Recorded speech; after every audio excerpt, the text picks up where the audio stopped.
Hola, soc l'Albert, del Centre Europeu, i us vinc a presentar avui un nou vídeo que hem titulat Qui va fer els bancs fanals del Passeig de Gràcia? Fem aquesta pregunta perquè moltes vegades aquest símbol avui de la ciutat on molta gent s'hi fotografia i que és tan estimat per molts dels barcelonins i barcelonines, molts cops ha donat la confusió de pensar que els va fer Antoni Gaudí, per les seves formes modernistes, per l'ús del trencadís, però no és així. És un altre arquitecte del modernisme que els va fer i era un arquitecte especialitzat en fer precisament fanals, ja que tenim altres exemples a la ciutat que ara coneixerem. A més, aquest arquitecte té diverses curiositats i obres interessants que també repassarem una miqueta en aquest vídeo. Si us fixem, primer de tot, en aquests magnífics bancs fanals, si us fixeu, té la gràcia que qui els va dissenyar els va fer per adaptar-se al lloc on havien de ser, que és el Passeig de Gràcia. En aquella època, a començaments del segle XX, el passeig tenia, més o menys com ara, un passeig central pel trànsit i dues andanes laterals on era el pas dels vianants. Per tant, aquests fanals havien d'estar en aquest espai dels vianants i havien d'il·luminar tant l'espai central del trànsit com l'espai on passejava la gent. I a més, com que era un lloc de passeig, va idear que fossin amb aquesta doble funció, que també tinguessin el banc a la part baixa per utilitzar-ho per si algú havia de descansar.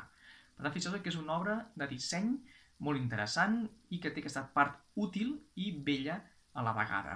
Fixeu-vos bé amb les formes que té, la part de baix, la part del banc, són formes ondulants, revestides amb aquest trencadís, i després comença la part del que seria pròpiament el fanal, on utilitza el ferro forjat. Mireu aquestes formes curioses d'aquestes dues bigues que pugen i es van corbant en direcció cap a la calçada central i allà, justament quan s'uneixen, és on hi ha el fanal. Tot el ferro forjat, a més, està decorat amb aquestes formes de fulles, com si fos una heura o una parra que s'enfilés el fanal en amunt. També al fanal hi veiem, a l'altra part que donaria als vianants, l'altre llum en forma d'espiral. I al capdamunt, l'escut de Barcelona, un escut curiós, és l'escut comtal, on apareix la corona, i al damunt el ratpenat, aquest animal que simbolitza Jaume I.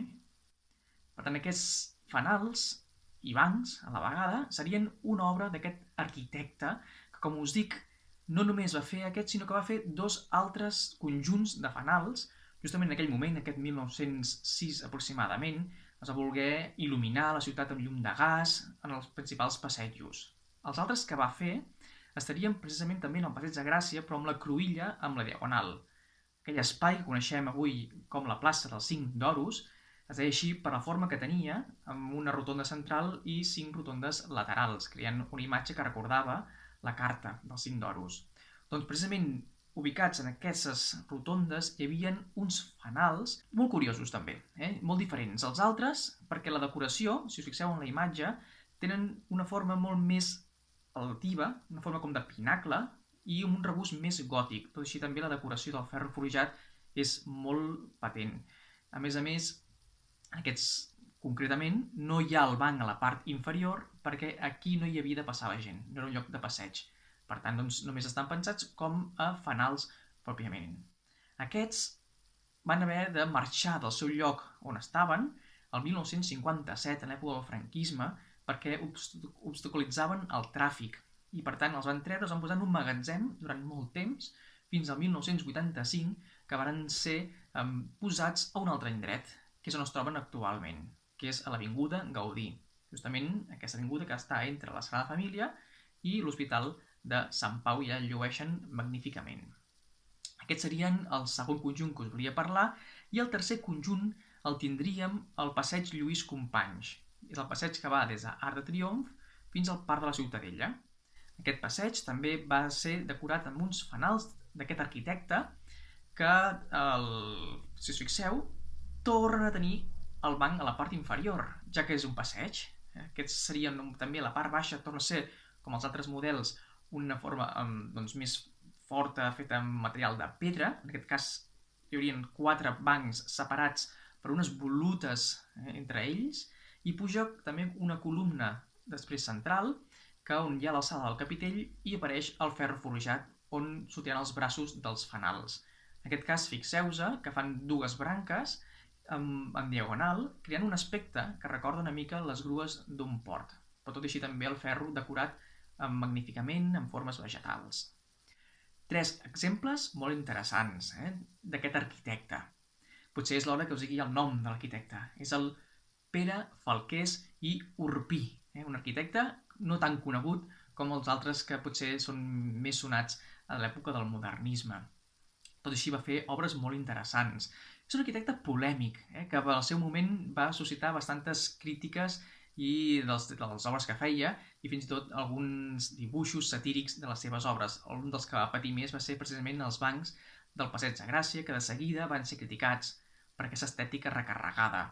En l'època del noucentisme ja surten alguns dibuixos satírics com el Joan Llevaries o aquest també de l'Ismael Smith que fa broma i fa com si que un dia de força vent que es lamenta que no s'hagin dut aquests bancs. També es criticava, una cosa curiosa, és que tot el ferro que trobem en aquests fanals està fet per la casa de Manuel Ballarín, que és un dels principals dels que va treballar el ferro a l'època del modernisme, amb el Puig i Cadafalch, per exemple, i amb altres cases modernistes. Doncs aquest Manuel Ballarín era cunyat d'en Pere Falqués i deien que utilitzava més ferro del que era necessari per ajudar el seu cunyat. Per tant, és una cosa també, un fet curiós. De fet, al mateix Passeig de Gràcia, en Pere Falqués va participar en la decoració i en la construcció del bar Torino, que estava a la cantonada amb Gran Via, juntament amb Puig i Cadafalch i Gaudí. I en Pere Falqués es va encarregar de fer la marquesina d'aquest establiment que ja veieu per les fotografies que era magnífic i va desaparèixer. Per tant, tindríem aquests exemples tan curiosos. També en Pere Falqués se li atribueix la construcció de la font que trobem davant de l'església de Sant Pere de les Pueles, al barri de Sant Pere, i també se li atribueix el que seria el disseny del que serien les fonts que van anar posant-se a Barcelona, una d'elles la font de Canaletes, que també, si us fixeu, és font i fanal a la vegada. Pere Falqués i Urpí és un arquitecte que té altres edificis i altres fets curiosos. Ell va néixer a Sant Andreu del Palomar, quan encara no formava part de Barcelona. I, de fet, després de treure el títol d'arquitecte, li van donar el títol d'arquitecte municipal de Sant Andreu i el seu primer projecte va ser la construcció de l'església de Sant Andreu. Va dissenyar les naus, el creuer i la cúpula. I justament, quan estaven fent les obres, el 1882, un dia que feien missa a les 6 del matí, el mossèn va sentir un catacrec i com d'un terratrèmol i que es començaven a desprendre del sostre trossets de pedra. Va tenir temps d'agafar l'escolanet, amagar-se sota la llinda d'una porta que anava a l'hort de la rectoria, però la cúpula va caure, i va caure damunt de diversos feligresos, ocasionant 4 morts i 8 ferits.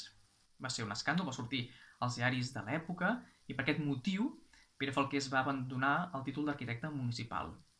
És un tema que no se sap massa bé els motius exactes, perquè després Pere Falqués continuarà exercint d'arquitecte. Poc després, per exemple, guanya el concurs per construir 2 pavellons, el que seria l'exposició universal del 1888 al Parc de la Ciutadella. 2 pavellons efímers, però sabem que hi va participar. I un fet curiós és que va dissenyar, per aquesta exposició, una torre, un gratacels, que ell va proposar amb la idea que algú ho financés, i no va ser així, i per tant no es va arribar a fer. Si s'arriba a fer, hagués canviat totalment l'skyline de la Barcelona, i la Barcelona actual, ja que seria un gratacels de 210 metres d'alçada, molt més alt que Montjuïc, molt més alt que la mateixa Sagrada Família. Es va inspirar amb els models que ja estaven fent de gratacels a Chicago, amb l'arquitectura que es diu del ferro. I, de fet, un any després de l'exposició de Barcelona, a París es faria la Torre Eiffel, una miqueta seguint aquesta idea d'una espècie de torre, amb què si veieu en les imatges, una imatge que sembla com un far, amb estructura de ferro. Aquesta utilització del ferro, en Pere Falqués també ho anirà fent amb els altres edificis. Sobretot destaca l'edifici industrial que va fer de la Central Catalana d'Electricitat. Aquest edifici encara es conserva, està situat entre l'Arc de Triomf i l'Estació del Nord. És un edifici que és destacat, de fet quan hi passes mai passa desapercebut per les seves formes grandiloqüents, per les seves decoracions, utilitza un sòcol de pedra, utilitza el maó, però si us hi fixeu, el ferro és l'element estructural més important.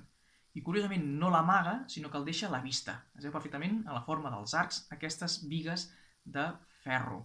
Per tant, és un edifici interessant que s'ha conservat la xemeneia que tenia, aquesta sí per això que va desaparèixer. Altres construccions curioses de Pere Falqués, hem de tenir en compte que en Pere Falqués, a més, va guanyar el títol d'arquitecte municipal de Barcelona el 1889 i va conservar aquest títol fins al 1914.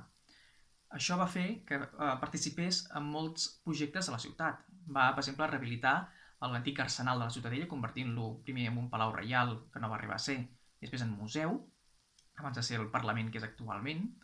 Va participar també en una restauració a la Casa de la Ciutat, en el Liceu, però també va participar, a part dels fanals que hem vist abans, en construccions de monuments.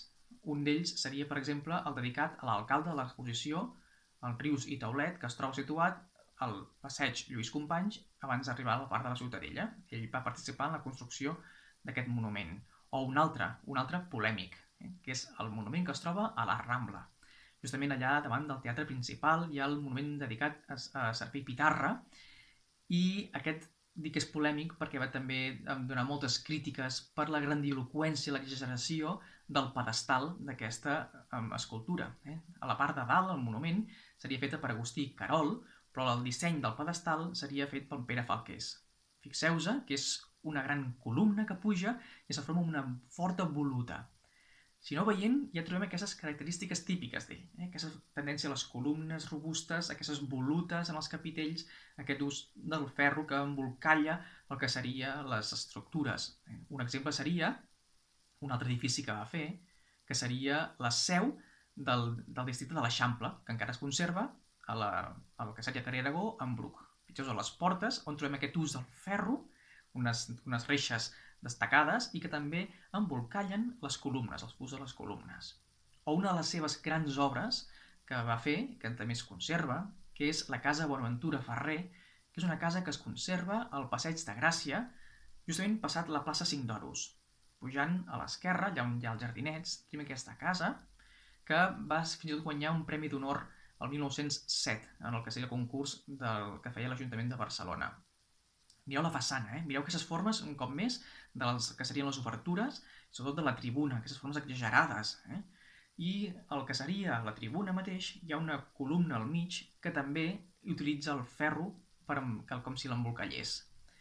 Aquesta casa, l'interior es conserva amb molta decoració, actualment són uns apartaments turístics, i es conserva tota una sala central on trobaríem una escala de fusta, una escala noble, una claraboia, estructures també a l'interior d'altres sales amb el ferro, o la façana posterior, que donaria al carrer Riera de Sant Miquel, que trobaríem que també és una gran tribuna on utilitzen molt el que seria també el ferro.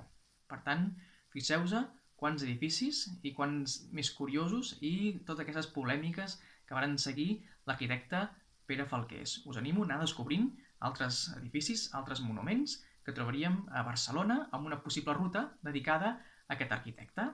Moltíssimes gràcies.